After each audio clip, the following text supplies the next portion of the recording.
Hey guys, welcome back to Reserved Investments on YouTube. And today we're going to talk a little bit about market risk as it relates to the antiques and collectibles trade.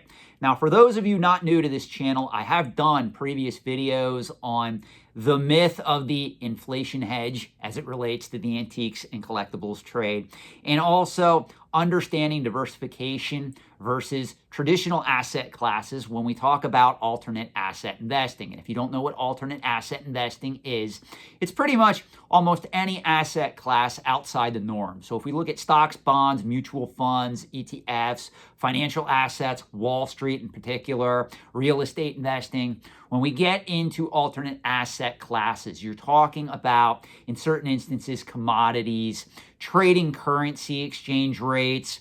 Even if we look at pork bellies, items of that nature, gold, silver, crypto, and of course, antiques and collectibles make up the alternate asset realm.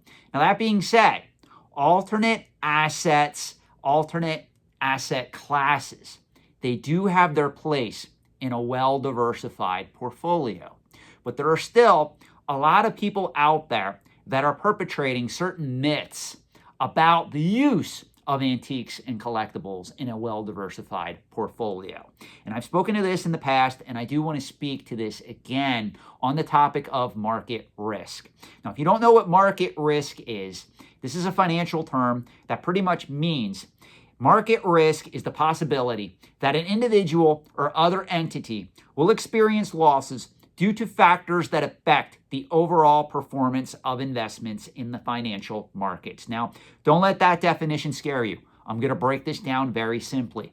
But before we go that route, you need to understand that market risk cannot be eliminated through diversification. So where am I going with this video for some of you that have now been watching for 2 minutes and you may not really understand what I'm saying here? What I'm saying is you cannot diversify fully against overall market risk by buying antiques and collectibles as investments. And that's really what I want to hammer home here, because there's a lot of people that are telling you on YouTube, on the internets, on the interwebs, that if you invest in antiques and collectibles, you are purchasing a, number one, inflation hedge, and also a diversified asset that is going to protect you from any type of market downturn that hits the overall financial markets. That is 100% false, guys. And I want to make this very clear, and I'm going to prove it to you. If we get in our DeLorean time machine and we go back to the year 2008, 2009, during the great financial recession, everybody remember what a shit show that was? Now, most of you watching are old enough to remember the Great Recession. I'm sure there's some of you out there, because of the fact it was 2008, 2009, we're going on 13 years ago? Some of you may not have been cognizant to remember that particular event. But if you go back to 2008, 2009, when Wall Street was hemorrhaging, the stock market lost close to 50% of its value. Bonds, stocks, equities, real estate was down. Pretty much every financial asset class, almost with few exceptions, were pretty much down across the board.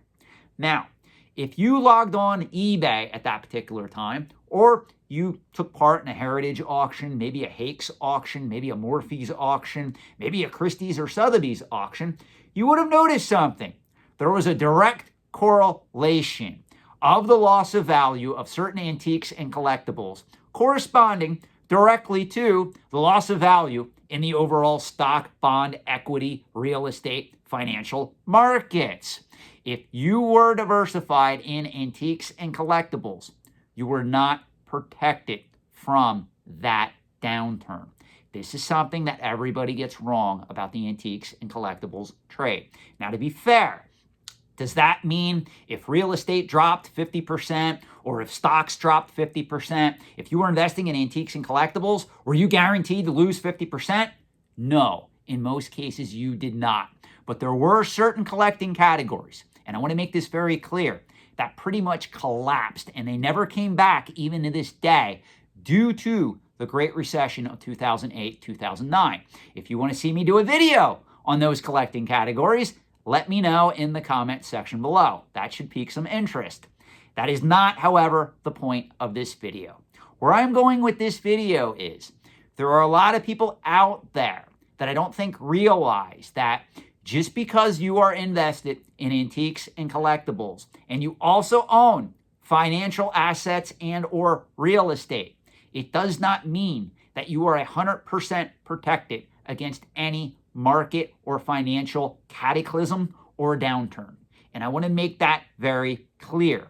Going back to a previous video that I've done where I talk about how in most cases, antiques and collectibles are horrible inflation hedges over the long term, you need to understand that there is still a systematic risk of investing in antiques and collectibles, even if you are attempting to diversify away from Wall Street, financial markets, and or real estate. With that being said, the reason that it works that way, guys, is because most of the people that can afford to diversify into antiques and collectibles have a lot of their money also invested in real estate, stocks, bonds, mutual funds, and the like. So when we hit a recession, or heaven forbid, we ever hit a depression, financially speaking, the amount of money that people are going to have to devote to antiques and collectibles is going to be much limited than in boom times, which, in case you're unaware, spoiler alert, right now, if you look at what the stock market's doing, we're in boom times financially. I know there's a lot of uncertainty in the markets. There's still a lot of fear, but overall, greed is ripe and well. So I just wanted to do this video just to remind some of you that just because you are diversifying in antiques and collectibles, it doesn't mean it's going to protect you from a massive financial downturn or a recession or even, God forbid, a depression. And make no mistake, if you look at the business cycle, we are overdue for a prolonged recession. At some point, that will happen. Don't think the powers of the Fed, and again, I don't care if you're a Republican, Democrat, or independent watching this video, are going to be able to save us continuously from any type of financial downturn long term. It will eventually happen. And why, yes, you should be financially diversified across a lot of these markets, whether we're talking stocks, bonds, mutual funds, ETFs, real estate, possibly crypto, possibly gold, possibly silver, possibly other commodities, and even, assuming if you are interested in antiques and collectibles, also alternate asset classes. You need to understand that there is no one such panacea of an investment or an asset category that is going to protect you over the long term. That is why diversification exists. With that being said, this was just a small video. Let me know your thoughts in the comment section below. Do you want me to go in greater depth in this? Do you want me to tell you some of the collecting categories that died during 2008, 2009, and are not coming back anytime soon? Do you also want me to tell you about certain popular collecting categories that some of you guys covet right now that dropped 10, 20, 30, 40% in value during the Great Recession of 2008, 2009? I have the answers. Let me know if you want that information in an upcoming video. Thanks for watching and have a great night.